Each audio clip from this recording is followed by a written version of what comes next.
LOC इनको भी हमने कई बार देखा है, इनकी भी वो एक लेगेसी चली आ रही है और ये भी उसी चैलेंज को फेस करते हैं कि इनिशियली बढ़िया खेलते हैं, क्वालिफाई होकर के जाते हैं, बट फिर जब सबसे ज़्यादा मैटर करता है उन राउंड्स में इनकी मुश्किलें बढ़ती है। और ऐसा हमने 2 सत्र में तो देखा ही है DGIF के।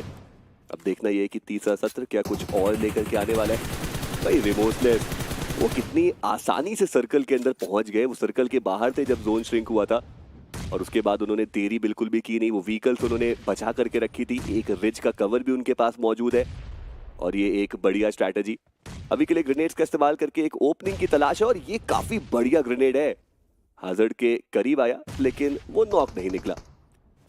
चलिए हील करने का पूरा मौका मिला है, पर बीबी फाइनली उन्होंने भी समझा कि वहां रहना खतरे से खाली है नहीं। वो स्प्लिट उन्होंने करके रखा था पर 3 खिलाड़ी निकल गए। पर वांटेड को आप देखें, धीरे धीरे करके वो खिलाड़ी बस आगे जाने के लिए तैयार। वांटेड उन्होंने वो ग्रेनेड निकाल दिया है पर नहीं, अब वो स्मोक पर स्विच हो चुके हैं। जी नहीं, एक बार फिर से उनके हाथ में ग्रेनेड्स आपको दिखाई देंगे। मुझे ऐसा लग रहा है कि वांटेड के पीछे पीछे एक और खिलाड़ी है जो क्रॉल करके वांटेड के बहुत करीब आए। ये पहला ग्रेनेड, 4 ग्रेनेड्स और है और वांटेड का ग्रेनेड कनेक्ट करेगा। मेकामी वो वहां पर डाउन कर दिए गए। एक और ग्रेनेड आगे की साइड पर डाला तो सही, पर वो कनेक्ट हुआ नहीं। पर इमोर्टल्स के एक और प्लेयर हैं जिनकी एचपी बहुत कम हुई थी, पर वांटेड एक और ग्रेनेड के साथ गाड़ियों को भी डैमेज पड़ने वाला है। और अगर वांटेड का ये ग्रेनेड ठिकाने पर जाता है, जी नहीं अभी तक ये ग्रेनेड ठिकाने पर गया नहीं, पर जिमी उन्होंने कहा आप लेटे रहिए, मैं थोड़ा आगे जाकर आता हूं। और वो आगे बढ़े और क्या कॉन्फिडेंस के साथ वो ग्रेनेड थ्रो करते हुए नजर आएंगे और एक बढ़िया ग्रेनेड आया, पर वो प्लेयर बचा है, उसकी एचपी भी वहां पर नहीं दिखाई दे रही है। पर बीबी ये एग्रेसिव पुश उनके लिए थोड़ा खतरनाक साबित हो सकता है क्योंकि LOC वो भी तो उनको देख रहे होंगे। जी हाँ, और साथ ही साथ एग्जॉस्ट कर रहे हैं अपनी यूटिलिटीज, वो भी एक इंपॉर्टेंट चीज रहती है। और LOC वो तो चाहेंगे कि पहले इन 2 टीम्स के बीच में फाइट हो और फिर जब वल्नरेबल सिचुएशन में टीम्स हो तब वो पुश इन करके ज्यादा वैल्यू निकाले। हेलिक्स का वो ग्रेनेड जहाँ पे जिमी जो नॉकड आउट थे उनको फिनिश ऑफ किया गया और रिमोटलेस के अब 2 खिलाड़ी डाउन है, मिकामी वो भी डाउन हो चुके हैं। आगे बढ़ रहे हैं फ्रैगर और देखना ये कि क्या वो अब यहाँ से नॉक निकाल सकते। ग्रेनेड्स की तो बारिश कर दी है मान लीजिए इन दोनों ही टीम्स ने। वांटेड वो भी कुछ यूटिलिटीज जो है वो ट्रांसफर कर रहे हैं, एक्सचेंज कर रहे हैं। एक मोलोटॉव लेकिन वो भी कनेक्शन बनाएगी नहीं और रिमोटलेस के खेमे में वो जो रिवाइवल का सिलसिला है वो शुरू हो सकता था। मिकामी बहुत करीब आए थे लेकिन वो रिवाइवल मिला नहीं और अभी के लिए एक 3v2 की सिचुएशन पर बिग ब्रदर ई-स्पोर्ट्स वो काफी स्ट्रॉन्ग नजर आ रहे हैं। एक प्लेयर को नॉक किया, एक और प्लेयर अभी डाउन के है और फ्रैगर वर्सेस लिम्बा के बीच में वो 1v1 की बैटल हमें देखने को मिल रही है।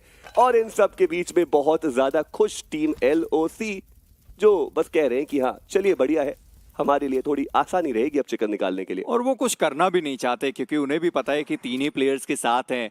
अगर 2 लड़ लेंगे वो अपनी यूटिलिटीज पूरा यूज में ला देंगे, उसके बाद अगर हम आप लड़ेंगे ग्रेनेड्स के साथ तो फिर ज्यादा फायदा मिलेगा। अब आप देखिए कि 2 प्लेयर्स हैं जो ग्रेनेड्स के साथ आगे पुश करने के लिए तैयार हैं। एक जो बीबी की तरफ ग्रेनेड करता हुआ दिखाई देगा, दूसरा जो रिमोर्सलेस की तरफ ग्रेनेड करता हुआ दिखाई देगा। पर रिमोर्सलेस उन्होंने अपने दोनों प्लेयर को रिवाइव कर दिया। मिकामी को वो बचा नहीं पाए पर बाकी जो 2 प्लेयर थे वो रिवाइव हो जाएंगे बहुत आसानी से। और 3 प्लेयर के साथ रिमोर्सलेस एक बार फिर से तैयार है। 6 फिनिशेस निकाले हैं अभी तक, 16 सेकंड का समय और इसके बाद हम फाइनल सर्कल को आता हुआ देख पाएंगे। और जैसे हम कह भी रहे थे कि 23 मिनट में हमारे पास 3 टीम्स थी और अब 29वां मिनट आने वाला है और अभी भी 3 टीम, 1 खिलाड़ी गया है इस मैदान से बस। और मुझे बीबी के सुपर बॉय की पोजीशनिंग बहुत ही ज्यादा मजेदार लग रही है कि वो हाइट के एडवांटेज पे मौजूद है और उन्होंने अपने 2 प्लेयर्स को आगे भेज रखा है कि हाँ आप आगे जाकर के फाइट लीजिए। और वो जो तीसरी टीम है LOC उनके ऊपर वो बहुत बढ़िया चेक रख सकते हैं। ये स्ट्रैटेजी मुझे पसंद आई, बट रिमोर्सलेस अब तो उनको आगे जाना पड़ेगा। यहाँ से सिचुएशन बहुत ज्यादा इंटेंस रहने वाली है। ऑलरेडी एचपी कम है, डैमेज बहुत ज्यादा आएगा, बहुत ही कन्फाइंड एरिया से उनको आगे निकलना है। और ये लीजिए व्हीकल बर्स्ट होगी और वो उन्हीं के खिलाड़ी थे जिनकी वजह से वो व्हीकल बर्स्ट होती हुई नजर आई। और ऐसे में LOC वो भी धीरे धीरे करके आगे बढ़ते हुए, रिमोर्सलेस से मात्र 1 खिलाड़ी बचे, बट ज्यादा देर तक वो भी सर्वाइव नहीं करेंगे। और बिग ब्रदर ई-स्पोर्ट्स काफी बढ़िया तरीके से स्पाइक के एग्जीक्यूशन और अब एक 3v3 की बैटल हमें देखने को मिलने वाली है जहां पर वांटेड वो आगे बढ़ रहे हैं। वो एक नॉक निकालने की कोशिश कर रहे थे बट ट्रेड में उनको भी डाउन किया जाएगा। जो प्लेयर नॉकड आउट है उनको फिनिश करने की भी कोशिश वहां पर की जा रही है, बट अभी के लिए मैन एडवांटेज LOC के फेवर में। शायद ज्यादा देर तक नहीं। और इसी के साथ बीबी उनका जो चिकन डिनर था इस मुकाबले में आया, बहुत सारे फिनिशेस उन्होंने निकाले।